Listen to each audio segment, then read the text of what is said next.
Beberapa minggu terakhir, grup majalah Tempo aktif mempromosikan video dokumenter terbaru mereka. Judulnya Kilometer 50.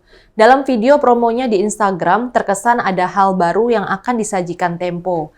Ada cuplikan omongan Usman Hamid, Direktur Amnesty International.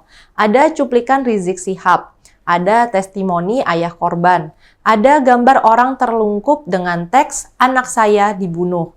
Terkesan bahwa Tempo akan membongkar hal-hal yang selama ini ditutup-tutupi. Tempo seolah melakukan laporan investigasi tentang apa yang terjadi dalam kasus Kilometer 50 yang terkenal itu. Setiap hari, Tempo melakukan hitung mundur menuju hari H penayangan. Akhirnya, pada 15 September, video Kilometer 50 itu jadi ditayangkan. Jumlah penontonnya memang besar.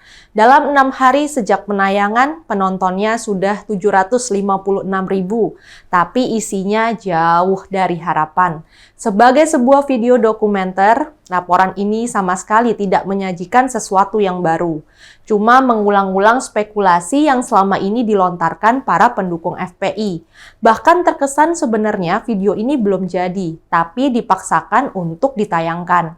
Mungkin karena ingin memanfaatkan momentum Verdi Sambo. Skandal Verdi ini memang seperti menunjukkan ketidakberesan dalam tubuh Polri. Ada pihak-pihak yang berusaha mengaitkan kasus Verdi dengan kasus KM50. Jadi sangat mungkin Tempo meluncurkan video itu sekarang karena banyak pihak yang kembali bicara tentang KM50. Padahal pembuatan video ini belum tuntas. Kesan belum jadinya itu terlihat nyata. Video ini seperti hanya menghubungkan penggalan-penggalan terpisah tanpa ada narasi yang jelas. Lazimnya, dalam reportase semacam ini ada narasi yang mengantarkan jalannya laporan. Nah, ini tidak ada. Penggalan wawancara Usman Hamid, pernyataan ayah Laskar FPI yang terbunuh, pernyataan anggota Laskar FPI, pernyataan supir menantu Rizik Syihab disajikan begitu saja. Itu kemudian digabung dengan voice note saat menjelang penembakan.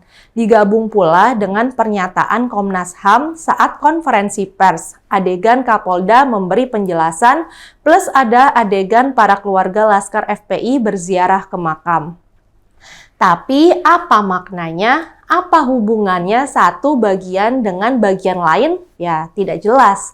Bahkan Tempo seperti tidak punya waktu untuk mewawancarai sumber-sumber resmi kepolisian.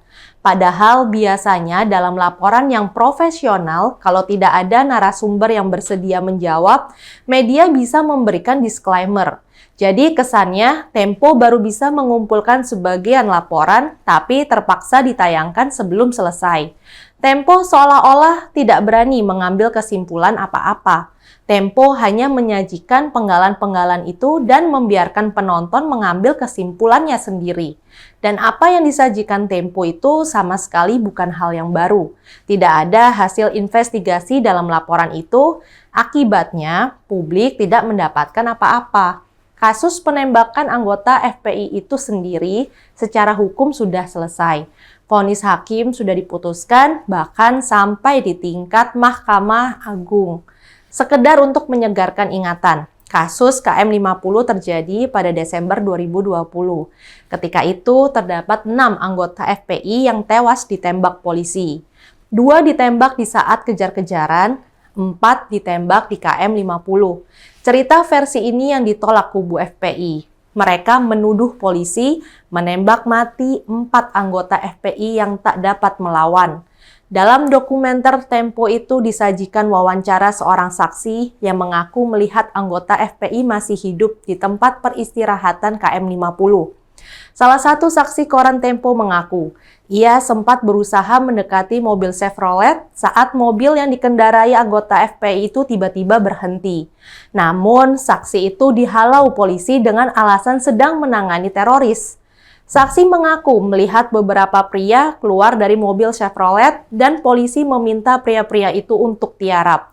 Saya berani bersumpah, mereka masih hidup saat itu, ujar saksi. Adakah hal yang baru dari kesaksian itu? Sama sekali tidak. Saksi itu melihat para anggota Laskar FPI masih hidup saat ditangkap polisi di KM50. Tapi itu sejalan dengan keterangan polisi. Di KM 50, para anggota Laskar masih hidup dan dibawa ke mobil polisi. Mereka baru memberontak setelah mobil berjalan beberapa kilometer. Dengan kata lain, tidak ada sedikit pun data yang membuat penonton layak curiga dengan penjelasan polisi. Di dalam video ada pernyataan ayah Laskar FPI yang menyatakan bahwa anaknya tidak bersalah. Tapi itu kan hanya pernyataan. Tidak ada bukti baru yang menunjukkan dia tidak bersalah. Ada pendapat Usman Hamid dari Amnesty International yang mengatakan banyak kejanggalan, tapi itu pun hanya pernyataan yang sebatas pada opini. Pengadilan kasus KM 50 sudah selesai. Putusan MA merupakan putusan final penyelesaian perkara KM 50. Kasus KM 50 berpotensi diteruskan jika terdapat temuan bukti baru. Masalahnya, apakah temuan Tempo merupakan temuan bukti baru? Film dokumenter Tempo mengungkap ada versi-versi yang berbeda dari versi polisi tentang penembakan 6 anggota FPI itu. Namun, ini bukanlah hal yang baru. Sejak penyelidikan kasus kilometer 50 ini sudah diketahui adanya versi FPI yang berbeda kontras dari versi polisi. Dalam dokumenter ini, Tempo misalnya juga mencoba melacak jejak lini masa dari telepon seluler milik Muhammad Reza. Reza adalah pengawal Rizik dan anggota FPI yang tewas dalam kasus kilometer 50. Menurut pelacakan Tempo, ada jejak lini masa yang terus bergerak dari tanggal 7 sampai 9 Desember 2020 sesudah Muhammad Reza tewas pada 7 Desember. Tetapi pelacakan Tempo buntu sesampai di lokasi Villa Megamendung. Pemilik villa mengatakan tidak ada orang yang menginap pada tanggal itu. Jadi, hasil pelacakan Tempo tidak memberikan bukti apa-apa. Satu-satunya hal yang diketahui adalah setelah Reza tewas, telepon selulernya masih digunakan seseorang yang bergerak menuju Megamendung. Siapakah orang itu? Bisa siapa saja. Tidak ada penjelasan yang memuaskan. Artinya, tidak ada yang bisa disimpulkan secara tegas dari sana, kecuali sebatas spekulasi dan dugaan-dugaan. Memang memprihatinkan. Media sebesar Tempo seharusnya bisa menyajikan laporan investigatif yang lebih matang. Tapi yang sekarang tersaji sebenarnya laporan yang masih belum jadi. Saya, Rizka Putri, undur diri.